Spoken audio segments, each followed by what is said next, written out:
especially to our distinguished guests, respective teachers, and fellow students. I am Arthur N. Batucal.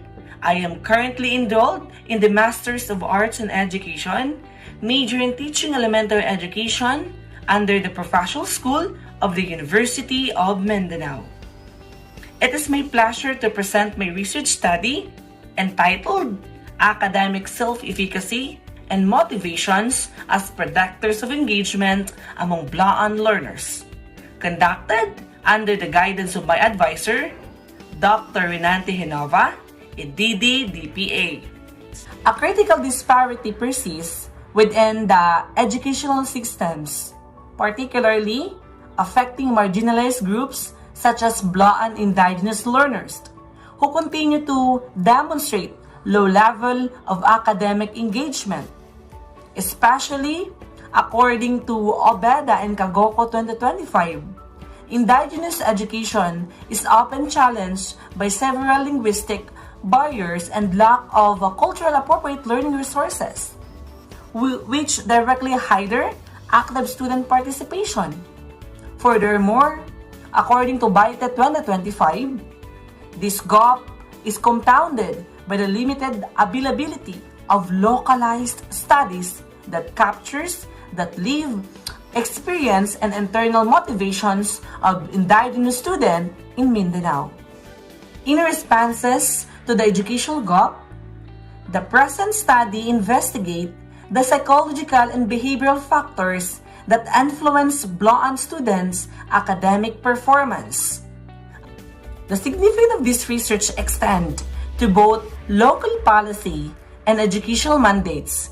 According to Villanueva 2025, inclusive educational strategy are no longer optional but are structural necessities for preserving indigenous language and knowledge systems in Mindanao. In addition, the study directly supports Sustainable Development Goal SDG 4 as highlighted in the UNESCO Global Educational Monitoring Report 2026. Achieving quality education requires a shift from universal teaching approaches to context-specific pedagogy that honors tribal identities. The research is guided by one broad goal and 5 specific objectives. The general objective is to analyze the productive relationship between academic self-efficacy, motivations, and academic engagement among Blaan students, especially asking whether a student confidence and motivation can predict their level of engagement in learning. To achieve this, the study will first identify the factors that build self-efficacy, such as a sense of control and self-regulation. Second, it will assess the type and level of motivation student experiences, ranging from intrinsic interest to extrinsic rewards. Third, the research will explore how these forms of motivation and self-efficacy are conducted to the various aspects of academic engagement. Fourth, a statistical analysis will determine whether these relationships are significant or confidential. Finally, the study aimed to provide practical contributions by using the findings to develop culturally responsive teaching strategies that enhance engagement, improve retentions, and reduce dropout rates among Blaan learners. These research frameworks integrates 3 case psychological theories to explain the factors that contribute to student success. According to social cognitive theory, Bandura, a student's self-efficacy or belief in their own ability is the primary driven of effort and persistence.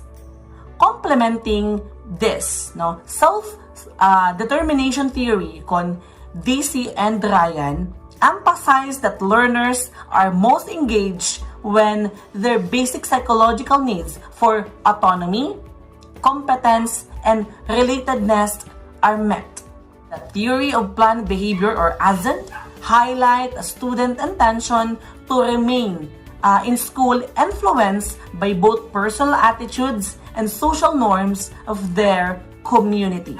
The conceptual framework serves as the blueprint for this study, illustrating the direct relationship between psychological drivers and academic behavior. It's operate on a predictor outcome, logic identifying academic self-efficacy, and motivation as the independent variable that represent the internal resources a learner brings to the classrooms. The study is set in the Level 2 District Division of Sarangani, Region 12, Philippines, and employs a descriptive non-experimental correlation research design. This design allowed the researchers to observe and describe the natural relationship between academic self-efficacy, motivations, and engagement without manipulating any variables. The study focuses on a specific demographic of 400 grade 5 blind learners and their teachers. By concentrating on grade 5 students, the research captures participants who have several years of primary schooling experience but have not yet faced in the high-pressure transition to secondary education.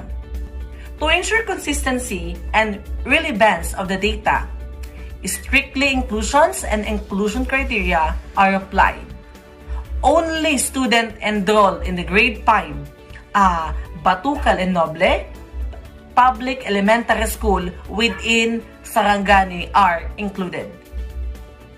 The study utilized adaptive instruments, including the academic self-efficacy and the academic motivation skills and the student engagement school questionnaires.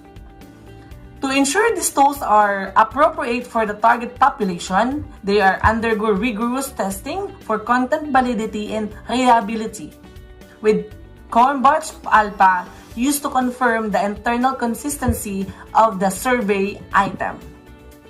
During the data collections, research worked directly with blind learners and their teachers, providing a real-time clarification to bridge any language or conceptual gaps, thereby ensuring that all 400 participants fully understand the questions they are responding to.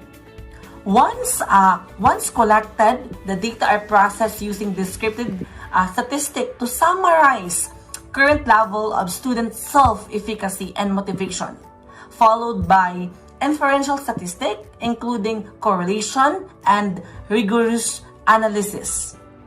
This analysis determine whether self-efficacy and motivations are statistically significant predictors of academic engagement. Academic self-efficacy among blind learners. Table 1 presents the level of academic self-efficacy among blind learners, revealing a consistent response pattern with a standard deviations of 0.31. The overall mean score of 4.70, categorized as very high, indicates that the academic self-efficacy is strongly manifested among the learners, reflecting their high confidence and motivation and academic abilities. All individual indicators: perceived control 4.69, competence 4.74, persistent 4.70, and self-regulated learning 4.67. Also falls within the very high category, demonstrating the learners consistent, agree or strongly agree that these attributes are evident most of the time or always. Table 2% the level of motivations among blind learners, showing a relatively consistent response pattern with a standard deviation of 0.36. The overall mean score of 4.68, categorized very high, indicates that learners consistently demonstrate a strong sense of motivation. All measure indicators: knowledge 4.74, accomplishment 4.68, stimulation 4.68, identify regulation 4.76, intrinsic regulation 4.67, and a motivation 4.63. Also fall within the very high range, suggesting that learners are driven by both intrinsic and extrinsic factors, including the pursuit of knowledge, achievement, simulation learning environment, personal value, and external rewards.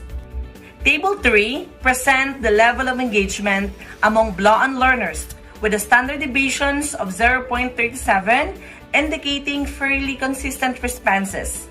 The overall means of 4.66, categorized as very high, demonstrate that engagement is consistently manifested among the learners.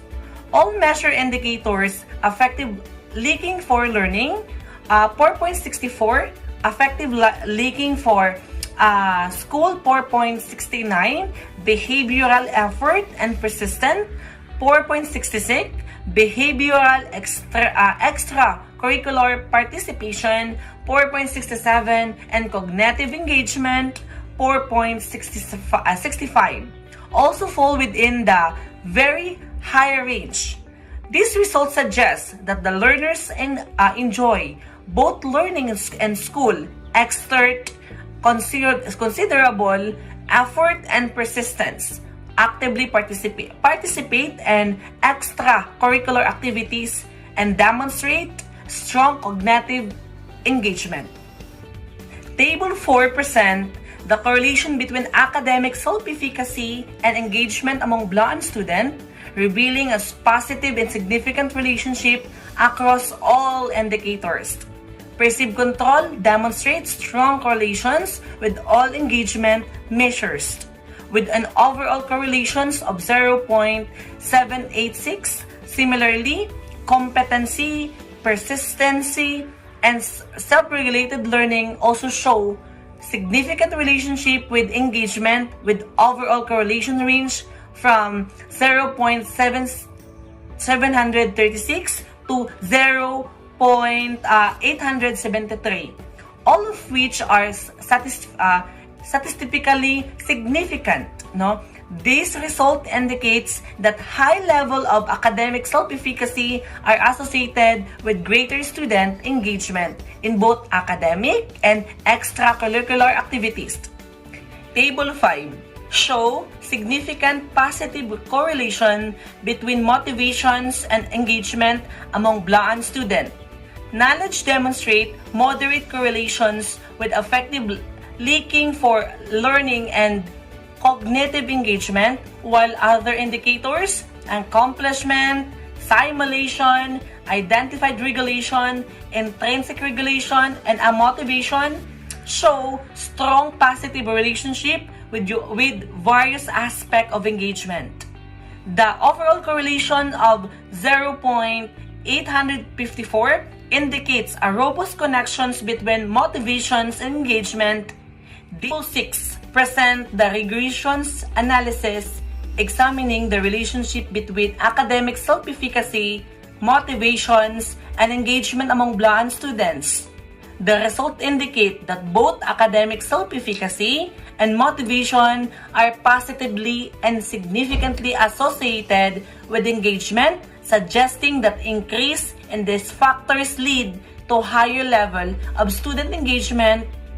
The study recommends enhancing academic self-efficacy and motivations are key strategies to improve student engagement. Teachers should focus on strengthening learners' sense of control, providing a personal feedback, encouraging goal setting, and promoting both intrinsic and extrinsic form of motivation. Conclusions: the study revealed that academic self-efficacy and motivation significantly influence engagement among Blaan learners, with self-efficacy demonstrating the strongest impact. A student confident in their ability and their motivations increased. That concludes my presentation. Thank you very much for your time, attention, and support. I sincerely appreciate the opportunity to share my research and hope it provides valuable insight. Once again, thank you and God bless.